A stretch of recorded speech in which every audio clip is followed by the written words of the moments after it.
On accueille Adélaïde Charlier. Bonsoir à vous. Bonsoir. Vous êtes l'invitée du tête-à-tête dans Planète Info. Vous êtes activiste pour le climat et cofondatrice de Youth for Climate chez nos voisins en Belgique. Et donc, du coup, vous étiez tout près. Vous êtes venu faire un petit tour chez nous. C'est parfait. On va commencer par une question d'actualité. Vendredi, l'ONU, et on l'a évoqué rapidement sur ce plateau, a publié le bilan mondial de l'accord de Paris. Même si quelques petites avancées sont saluées, globalement, la trajectoire, on le disait, n'est pas bonne du tout. Et les efforts doivent être plus nombreux, plus importants. Ça, c'est ce que dit l'ONU. Et puis, au G20, ce week-end, eh bien, le président français en a parlé, il a pointé du doigt les pays émergents. On écoute et on commente juste après. Et je suis, pour ma part, très préoccupé de l'esprit qui commence à régner, y compris d'ailleurs au sein des membres du G20, sur la question du climat. Il y a d'abord un discours trop facile qui s'installe chez certains émergents pour dire que seuls les pays les plus riches auront une responsabilité. Nous prenons notre responsabilité, nous, Européens. Nous avons les seuls engagements internationaux crédibles avec le Green Deal et le Fit for 55. Nous sommes les seuls à avoir défini des instruments réglementaires, une régulation nouvelle pour atteindre la baisse substantielle d'émissions pour 2030, mais surtout la neutralité carbone 2050. Mais beaucoup de pays doivent faire leurs efforts. Et il est faux de dire qu'on pourrait ralentir les efforts pour la sortie du charbon en 2030 et la sortie du pétrole au plus vite. Je sais que beaucoup de pays ont besoin du charbon et du pétrole pour leur modèle productif aujourd'hui. Notre devoir est de les aider à en sortir le plus vite possible. C'est d'ailleurs le cœur de la stratégie que nous avons développée avec nos partenariats pour une transition juste sur le plan énergétique, les fameux JETP, signés avec par exemple l'Afrique du Sud, l'Indonésie, le Sénégal ou beaucoup d'autres. C'est sur cette dynamique que nous voulons nous engager également avec l'Inde et c'est ce dont nous avons parlé avec le Premier ministre Modi. Adélaïde Charlier, j'aimerais votre sentiment sur ce que dit le président français Emmanuel Macron, pour qui les pays émergents doivent faire plus d'efforts. Oui, c'est assez drôle parce que c'est assez paradoxal. Donc, entre autres, tout le monde doit faire un effort. C'est ce que l'accord de Paris a dit en 2015. Donc, en soi, ça a été logique que tout le monde devait faire un effort. Pas comme avant où c'était que les pays qui étaient déjà développés économiquement, entre guillemets. Et qui, en fait, pour leur part, ont participé massivement au dérèglement climatique. Aujourd'hui, la France, l'Union européenne n'a pas la même responsabilité que des pays qui aujourd'hui doivent encore faire ce qu'on appelle se développer économiquement. Et donc ici, je trouve ça très dérangeant en fait de renvoyer la balle aux pays dits émergents alors qu'on a une responsabilité historique. 80% du CO2 stocké dans l'atmosphère aujourd'hui a été émis par l'Occident, donc entre autres l'Union européenne et la France. Et aussi, c'est drôle de voir que le président dit qu'il aide ces pays quand on voit qu'aujourd'hui, en fait, la majorité de nos compagnies européennes et comme françaises, nos compagnies pétrolières, comme par exemple Total Energy, envoient et créent aujourd'hui des projets pétroliers et de gaz, donc des projets d'énergie fossile dans des pays émergents, comme le projet ICOP en Tanzanie et Ouganda. Donc, Emmanuel Macron soutient encore des projets de pétrole en dehors de son pays. Mais vous dénoncez quoi, un double discours, et vous dites en même temps, parce qu'il y a quand même la COP28 là qui arrive fin novembre, début décembre, c'est de mauvais augure pour cette COP-là? Non, mais pour moi, c'est sûr qu'on doit sortir des énergies fossiles. Mais ça, il y a un consensus scientifique là-dessus. Pour le coup, c'est le GIEC qui le dit. Mais je pense qu'il faut sortir des discours comme ça qui sont importants. Et à ce moment-là, Emmanuel Macron doit aussi réagir et prendre en compte que lui-même a une responsabilité de s'assurer que la France sorte beaucoup plus rapidement. Le GIEC, qu'est-ce qu'il dit aussi? Et d'ailleurs, c'est ça que l'ONU sort encore. On n'est pas aligné à l'accord de Paris. La France n'est pas alignée à l'accord de Paris parce que la France ne sort pas assez vite des énergies fossiles, entre autres. On a une addiction à cette énergie, on n'arrive pas à en sortir. Donc, c'est ce paradoxe de vouloir remballer la balle à d'autres pays en oubliant notre responsabilité historique aussi. On va parler de la mobilisation de la jeunesse. Ça fait, je crois, plus de 4 ans que vous êtes l'une des figures maintenant de la jeunesse et de la lutte contre le changement climatique en Belgique, mais aussi plus largement en Europe. On a vu, et on s'en rappelle, ces dernières années, beaucoup de mobilisations, notamment le vendredi, ces jeunes qui n'allaient pas à l'école, qui faisaient la grève de l'école pour dire aux politiques, maintenant, il faut faire des choses pour la planète et le climat. On vous voit plus. Vous êtes passé où? On a changé de moyen d'action. Donc, on nous voit plus parce que, premièrement, on nous regarde pas. Donc, c'est-à-dire que la raison pour laquelle les mobilisations et plus précisément les grèves se sont arrêtées, par exemple en Belgique, c'est parce qu'il y a eu la fin des élections en 2019 et on avait dit qu'on faisait grève jusqu'aux élections. Ensuite, le mouvement a continué, les mobilisations se sont multipliées. Vous pouvez nous retrouver aujourd'hui sur un spectre de moyens d'action, de la désobéissance civile jusqu'à le lobby à l'intérieur des institutions européennes, ou nationales, voire régionales. Donc en fait, on a multiplié ces moyens d'action, on est encore présent, mais il faut pas aussi sous-estimer le manque d'attention qu'il y a eu, soit des citoyens, mais aussi des médias, vis-à-vis de la mobilisation des jeunes, qui a évidemment freiné les mouvements.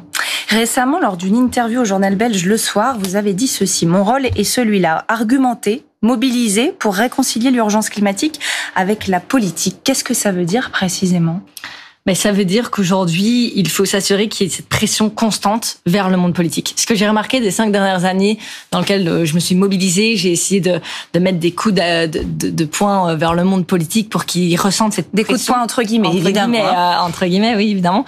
Vis-à-vis des mobilisations et des actions, c'est que dès qu'on se concentre et qu'on se mobilise sur un sujet, que ce soit, on parlait des océans juste avant, on se concentre par exemple maintenant sur l'exploitation des fonds marins, un sujet précis, on voit que le politique va prendre ça en compte, va voir qu'il y a cette mobilisation et va réagir différemment que si on ne s'était pas mobilisé. Et donc, en fait, on a un rôle en tant que citoyen, on a un rôle en tant que jeune citoyen aussi, même si on est encore étudiant, de s'engager et de s'assurer qu'on est présent pour mettre cette pression. Et ça peut se faire sous énormément de différents moyens. Et on l'a dit juste auparavant aussi que des artistes, par exemple, c'est ce qui nous manque et ce qu'il faut multiplier dans les mouvements pour s'assurer qu'on puisse faire passer ce message et qu'on puisse se mobiliser encore massivement, ce qui est vraiment très très nécessaire vu les élections qui arrivent européennes en juin 2024 et en Belgique, c'est nos élections nationales aussi. Est-ce que tous les moyens de lutte sont bons pour défendre la planète ? Je fais référence notamment à par exemple au jet de purée sur des œuvres d'art qui ont été très critiquées. Vous parliez, vous, récemment dans les médias belges aussi, je crois que c'était en mai dernier, de pneus de SUV qui ont été crevés par des militants écologistes. Et vous disiez, en fait, il faut aussi ce flanc radical. Jusqu'où va la radicalité ? Donc le mot radical, ça veut dire revenir à la racine. Donc notre message est radical parce qu'on veut changer la manière dont notre système est créé. Changer de système, donc on doit être radical dans le message. Après, dans les actions, on a un panel, je disais, d'actions et j'ai cité la désobéissance civile. Donc en Belgique, par exemple, ce qu'on a fait récemment, c'est à plus de 1500, on a décidé de désobéir parce qu'on a bloqué des raffineries de Total Energy pendant 3 jours. Ça, c'est désobéir. Mais c'est désobéir parce qu'on était persuadé, et je le suis, que c'est juste de dire qu'aujourd'hui, on ne peut plus continuer à alimenter ce genre d'énergie qui est celle, comme je disais tout à l'heure, cette énergie fossile dans laquelle on est addict. La question de la justice sur le long terme et pour la planète, elle est parfois aussi confrontée à la justice dans l'immédiat pour les personnes qui se retrouvent bloquées. Vous parlez de Total Energy, on a aussi vu des blocages sur des routes, par exemple. Ça empêche des gens d'aller travailler ou d'arriver à l'heure, en tout cas, au travail. Comment, en tant qu'activiste pour le climat, on vit entre guillemets avec cette conscience-là et comment on fait ses choix justement quand on est face à des gens qui sont empêchés à ce moment-là ?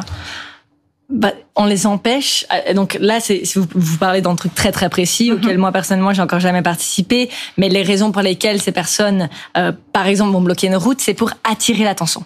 Et les raisons pour lesquelles ils font ça, et d'ailleurs on en retrouve encore beaucoup aujourd'hui, ce sont même des scientifiques qui le font. On parle de scientific rebellion, ceux qui décident eux-mêmes d'aller bloquer l'entrée, par exemple, d'une banque parce que cette banque investit dans les énergies fossiles ou dans d'autres choses qui sont destructeurs. À ce moment-là, en fait, c'est leur seul ou leur dernier cri possible pour attirer l'attention sur des rapports sur lesquels ils ont travaillé pendant des années. Et donc, en fait, c'est pouvoir mettre en action, mettre en autre chose que des mots, ce qui est écrit dans des rapports. Et donc, c'est faire cette traduction, on essaie de le faire depuis 5 ans, personnellement, et puis avec des mouvements depuis plus de 50 ans, sous différentes manières. Mais il faut pas s'étonner que si les marches pour le climat, que si les grèves ne fonctionnent pas, et qu'il n'y a pas cette attention importante de la part des médias, réaction importante de la part du monde politique et arrêt total de la destruction de la part des compagnies et du monde politique, alors à ce moment-là, évidemment que les jeunes et les moins jeunes vont trouver d'autres moyens pour mettre en avant ces messages. Et donc, en fait, au final, ça nous permet à nous de mieux dormir parce que on met en avant des messages qui sont essentiels. Allez, la carte verte pour terminer, ça passe très très vite cette interview. C'est le moment où vous, invité, vous mettez en avant une personne, une action, quelque chose en tout cas qui vous donne espoir dans cette lutte pour une meilleure planète. Qu'est-ce que vous avez choisi ? J'ai choisi de parler avec vous aujourd'hui de 2 exemples qui nous permettent de mieux comprendre quel est l'impact de l'urgence climatique dans notre démocratie aujourd'hui. D'abord, un exemple positif, c'est passé en Équateur cet été, en août. Enfin, je ne vais pas vous parler des feux de forêt ou de la destruction de la forêt amazonienne, je vais vous parler des citoyens qui ont eu la chance de participer à un référendum, ce qui leur a permis de décider de choisir soit de continuer à ouvrir des endroits où on va chercher du pétrole dans la forêt amazonienne, soit de garder cette forêt remplie de biodiversité afin de protéger, entre autres, les peuples autochtones et la biodiversité, ce qui est nécessaire aujourd'hui. Les citoyens, à la fin, ont voté pour la biodiversité. C'est magnifique de voir que le collectif, quand on sort de l'individualisme, on arrive à penser à ce qui nous permet de vivre aujourd'hui. En contrario, on voit, et je vous en parlais juste avant, sur les projets, entre autres français, un projet français qui s'appelle ICOP, organisé et mis en avant par la compagnie Total Energy, ici présent en France, qui met en place des projets d'énergie fossile et de pétrole, le projet ICOP, en Tanzanie et Ouganda. Et là, dès qu'on voit les citoyens, comme on pourrait le voir en Équateur, réagir contre ce projet, ils sont mis en prison, ils sont violemment pris, comme on l'a vu même malheureusement à Paris aussi, si on réagit contre ce projet. Par exemple, dernièrement, à l'AG de Total Energy, des centaines de citoyens ont été violemment reçus et bougés. Et puis en Belgique, on voit par exemple que nous, on voit notre droit de manifester en train de devenir en danger parce qu'on a une nouvelle loi qui est en train d'être votée pour le moment pour ça. Et donc, c'est l'urgence climatique qui a un impact direct sur notre démocratie. On voit là un bon exemple, un exemple négatif. Et j'espère vraiment qu'on va se tourner vers le collectif, celui qu'on a vu en Équateur. La question de la démocratie, elle revient effectivement souvent, et vous n'êtes pas la seule dans les activistes pour le climat à la mettre sur la table. On aura évidemment l'occasion d'y revenir lors d'autres émissions. Je vais réussir à articuler. Et on invitera évidemment d'autres personnalités sur cette question-là. Merci beaucoup, Adélaïde Charlier, d'avoir accepté de répondre à nos questions tout de suite, le 23h Info avec Alexandra Usan. Belle soirée.